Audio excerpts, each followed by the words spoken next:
Olá, estudantes, tudo bem com vocês? Eu sou a professora Cristina Santos e hoje teremos uma aula de ciências sobre plantas. Já estudamos aqui mesmo, nas aulas de ciências da natureza, sobre os animais que compõem nossa fauna urbana, ou seja, sobre os animais que estão presentes nas cidades. Agora vocês vão conhecer as plantas que se desenvolvem no nosso planeta e que, consequentemente, estão bem pertinho de nós, compondo nossa paisagem. Fique conosco que essa aula será incrível! Antes de começar, algumas informações para os professores e professoras que estiverem nos acompanhando. Essa aula é para as turmas do segundo ciclo da EJA, com o eixo temático Meio Ambiente e Sustentabilidade. O objetivo de aprendizagem é inserir-se ativamente em seu meio social e natural, usufruindo racional e solidariamente de seus recursos. E como objetivo da aula, promover o estudo das plantas a partir do conceito de vegetação natural e das características das principais formações vegetais no Brasil.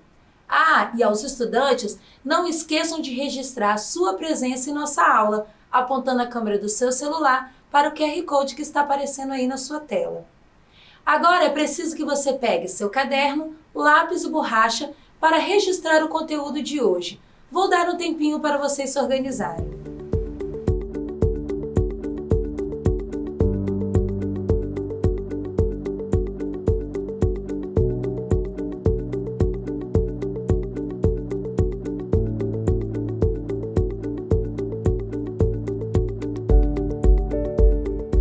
Vamos começar anotando a data de hoje e o título da aula. As plantas que se desenvolvem em nosso planeta. Vou dar mais um tempinho para vocês fazerem a escrita.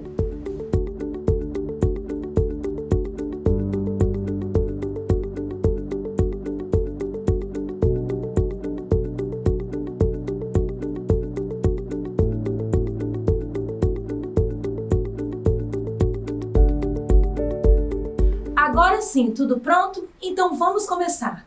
As plantas estão em vários ambientes, tanto terrestres quanto aquáticos. Todas elas, grandes ou pequenas, dependem de comportamentos do ambiente para viver. E as plantas podem ser muito diferentes entre si. Pense em algumas que você conhece e, se possível, anote o nome para não esquecer. Pense em plantas que apresentam formas e tamanhos diferentes, cores e cheiros, e podem ainda fornecer alimento. Vou dar um tempinho para isso.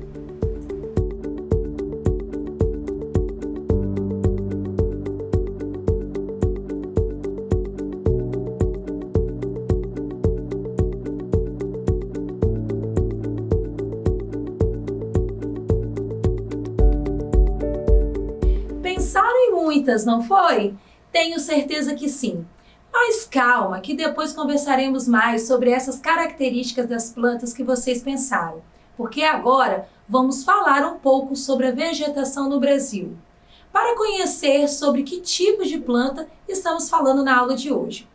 O conjunto de plantas que crescem em cada parte da terra, sem a intervenção humana, corresponde à vegetação natural. Cada tipo de vegetação natural se desenvolve em certas condições de solo, temperatura e chuvas. Como essas condições variam em cada parte da superfície terrestre, há diversos tipos de vegetações natural. Observem. As florestas e as matas são formadas por muitas árvores próximas umas das outras. Assim, é comum a presença de árvores altas e árvores de copas cheias. Juntas podem dificultar a passagem de luz e sol, como a floresta amazônica e a Mata Atlântica, situadas em áreas onde chove muito. Já o cerrado é uma formação vegetal que ocupa a parte central do Brasil, onde ao longo do ano há um período seco e outro chuvoso. No cerrado, parte da vegetação tem porte baixo, formando um campo. Há também árvores pequenas e médias de raízes profundas e muitas vezes de galhos e troncos retorcidos. Outro exemplo é a caatinga, que é uma formação vegetal que ocorre nas áreas mais secas do Brasil. A palavra caatinga significa vegetação clara, devido à sua aparência no período seco, e se caracteriza pela presença de capins e árvores de pequeno e médio porte, por exemplo, os cactos. Para que vocês melhor compreendam como essa vegetação está distribuída no Brasil, observem esse mapa. Cada cor representa um tipo de vegetação, e essas vegetações são chamadas de bioma, pois apresentam as mesmas características em uma determinada região. E os biomas destacados neste mapa são Amazônia, Caatinga, Cerrado, Mata Atlântica, Pampa e Pantanal. E vocês sabiam que o bioma que predomina no estado do Espírito Santo é a Mata Atlântica? É esse aqui, ó, como vocês podem observar na seta. Muito legal essa visualização de como a vegetação está distribuída no Brasil, não é? Mas agora me respondam uma coisa acerca das plantas. Vocês sabiam que, assim como outros seres vivos, as plantas têm um ciclo de vida? Sim, elas nascem, crescem, se desenvolvem e podem até reproduzir e morrer. A maioria nasce de uma semente, como as laranjas, por exemplo. E diferente dos animais, as plantas não precisam buscar o seu alimento. Para continuar crescendo, elas precisam de luz, ar, água e sais minerais no ambiente. Já ouviram falar em fotossíntese? A fotossíntese é justamente esse processo pelo qual a planta produz o alimento de que necessita. E quando alguns desses componentes não estão disponíveis, a planta não sobrevive. E durante a fotossíntese, as plantas liberam gás oxigênio no ambiente. E esse gás é usado na respiração das próprias plantas e dos outros seres vivos, como os animais e até mesmo seres humanos. E observem que legal essa informação. Parte do alimento que as plantas produzem pode ser armazenadas nas raízes, nos caules e nos frutos. Essa reserva, rica em energia, é usada pelas próprias plantas e demais seres vivos para se alimentarem delas. Cenoura, beterraba, batata doce e aipim ou mandioca, não sei como é chamado na sua região, são exemplos de plantas que têm reservas nutritivas muito apreciadas pelos seres humanos. Assim, as raízes de muitas espécies de plantas armazenam parte do alimento produzido na fotossíntese. Vocês sabiam disso? Bem, como vimos, a maior parte das plantas podem produzir flores, frutos e sementes em algum momento da vida. Alguns exemplos são a laranjeira e o coqueiro. Algumas plantas, porém, não produzem sementes. É o caso das samambaias. Assim, podemos dividir as plantas em 3 grupos. Observem. Plantas sem sementes. Nesse grupo estão as plantas que não produzem sementes, frutos e flores. As samambaias, as avencas e os musgos compõem esse grupo. Os musgos, por exemplo, são plantas muito pequenas encontradas em locais úmidos. Eles podem crescer sobre o solo, rochas e em troncos de árvores. Grupo das plantas com semente. Nesse estão as plantas que podem produzir sementes e algumas ainda podem também produzir flores e frutos. E existem uma variedade, os coqueiros, o feijoeiro, a goiabeira, entre tantos outros, pertencem a esse grupo. Plantas com sementes nuas. Vocês sabiam que existem plantas que produzem sementes, mas não desenvolvem frutos? É o caso das plantas deste grupo. Como as sementes não são envolvidas por frutos, dizemos que essas plantas apresentam sementes nuas. Olhem esse exemplo. A semente da araucária são os pinhos. Unidos e presos uns aos outros, os pinhos formam uma estrutura chamada de pinha. Não existe fruto ao redor dos pinhos. Por fim, temos o grupo das plantas com sementes envolvidas por frutos. Muitas plantas produzem frutos, estruturas que envolvem as sementes e os frutos podem ser de tamanhos, cores, formas variados. Há frutos com muitas sementes, como o mamão, e frutos com apenas uma semente, como o abacate. Alguns frutos são suculentos, como o da laranja, o tomate e o abacate. Outros são secos, como o do feijoeiro. Gostaram de conhecer um pouco mais sobre o mundo das plantas? E ainda muito mais, viu? Mas vamos deixar para as próximas aulas, porque assim vocês vão ficar curiosos e não vão querer perder nenhuma aula aqui do nosso canal. E lembrei de uma última curiosidade. Vocês já viram alguém plantar uma folha e dela nascer uma outra planta? Experimente fazer brotar uma folhinha de uma violeta africana em um copo com água. Encontramos facilmente essa planta em supermercados e feiras livres.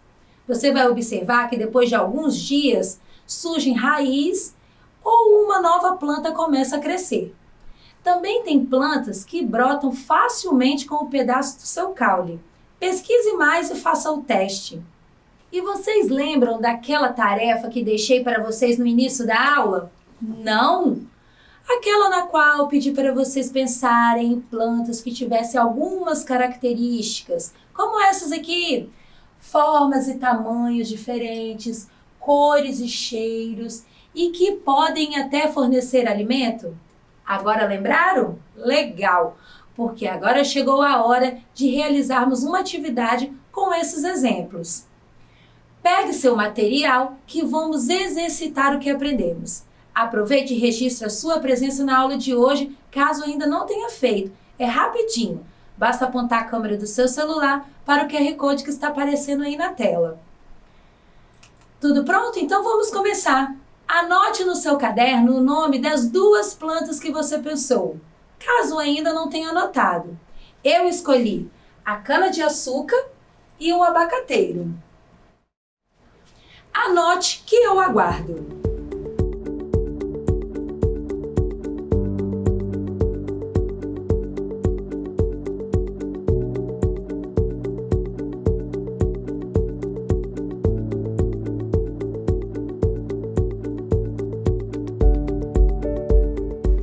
E então, no meu caso, para cana-de-açúcar será a letra B, porque eu vou usar partes da planta. E no caso do abacateiro, letra A, porque eu vou usar a semente. E agora, responda aí, de quais componentes do ambiente as plantas que eu e vocês pensamos precisam para crescer? Pense um pouquinho.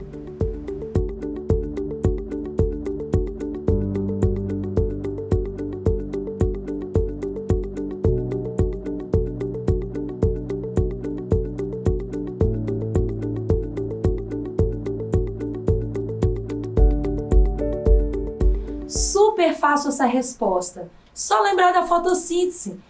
Para que a fotossíntese aconteça, a planta precisa de luz, água e gás carbônico e também solo rico em nutrientes para ajudar no desenvolvimento da planta. Quando algum destes componentes não está disponível, a planta não sobrevive. Infelizmente, nossa aula está terminando. Espero que tenham gostado da aula e também da nossa atividade. Mas antes de terminar, quero deixar uma dica de alfabetização para vocês. Na verdade, quem vai dar a dica é a professora Alexandra Sena, lá da escola MF Irmã Jacinta Soares de Souza Lima, da nossa capital Vitória. Acompanhe a dica. Olá pessoal, eu sou Alexandra Sena, professora da EMF Irmã Jacinta aqui em Vitória, e eu vim falar para vocês hoje sobre a língua portuguesa. Eu vou ensinar para vocês sobre o plural dos substantivos. Plural é quando a gente quer definir mais de um elemento. E substantivos são palavras que dão nomes a seres, a objetos, a pessoas, a lugares. Então, olha, duas regrinhas básicas. A primeira é quando o substantivo terminar em vogal. Por exemplo, maravilhosa, maravilhosas, porta, portas, maçaneta, maçanetas, pato, patos. Então, todo substantivo terminado em vogal é só você acrescentar o S. Não erra não, viu? E a segunda dica é para substantivos terminados em M. E aí você vai trocar a letra M pela letra N e acrescentar o S. Simples assim. Viagem e passagem fica viagens e passagens. Coragem fica coragens. Pegou aí? Então, olha, presta atenção. Quanto mais a gente vai se apropriando das regras da língua portuguesa, portas vão se abrindo para nós. A gente consegue se apresentar melhor. E eu vou convidar você, que é curioso, para fazer uma pesquisa na internet. Existem outras regras lá, mas por enquanto são só essas duas. Um abraço para vocês e até a próxima. Muito obrigada, professora Alexandra Sena, por contribuir com a nossa dica de alfabetização de hoje. Que dica maravilhosa, não é mesmo? Mas se você ficou com alguma dúvida, não se preocupe, que vou ilustrar a explicação da professora para que vocês compreendam melhor as informações que ela trouxe. A professora trouxe 2 exemplos de como transformar os substantivos para o plural. A primeira, acrescentando a letra S. Observe, pato, patos. A segunda, quando o substantivo, a última consoante M, você substitui por NS, como na palavra passagem, passagens. Na nossa aula de hoje, usamos o primeiro exemplo, quando nos referimos às plantas. Lembram? Planta, plantas. Amei a dica de alfabetização de hoje e espero ter ajudado a vocês também. Agora sim, nossa aula está realmente chegando ao fim. E como falamos de assuntos importantes, vamos relembrar rapidinho o que vimos hoje. Aprendemos sobre as plantas, partindo do conceito de vegetação natural e das características das principais formações vegetais no Brasil. Para tanto, abordamos o ciclo da vida das plantas e sua alimentação a partir da fotossíntese. Vimos também alguns grupos de plantas, como as com semente e sem semente, e seus processos de reprodução. Na atividade de contextualização de conteúdo, convidamos os estudantes a identificar alguns processos de reprodução das plantas. E na dica de alfabetização, nossa professora convidada, Alexandra Sena, da EMF Irmã Jacinta Soares de Souza Lima, falou sobre a pluralidade nos substantivos. Ufa, aprendemos muito hoje, mas isso é só o começo, porque esse mundo é gigantesco. E se você gostou do assunto de hoje, fique ligado que em breve teremos muito mais. E se você ainda não registrou sua presença, corre e faça agora, porque ainda dá tempo. É só apontar a câmera do seu celular para o QR Code que está aparecendo aí na sua tela. É rápido e fácil. Agora sim, chegamos ao fim. Até a próxima aula. Continue se cuidando. Um grande abraço virtual e não se esqueçam, mesmo distante, estamos juntos.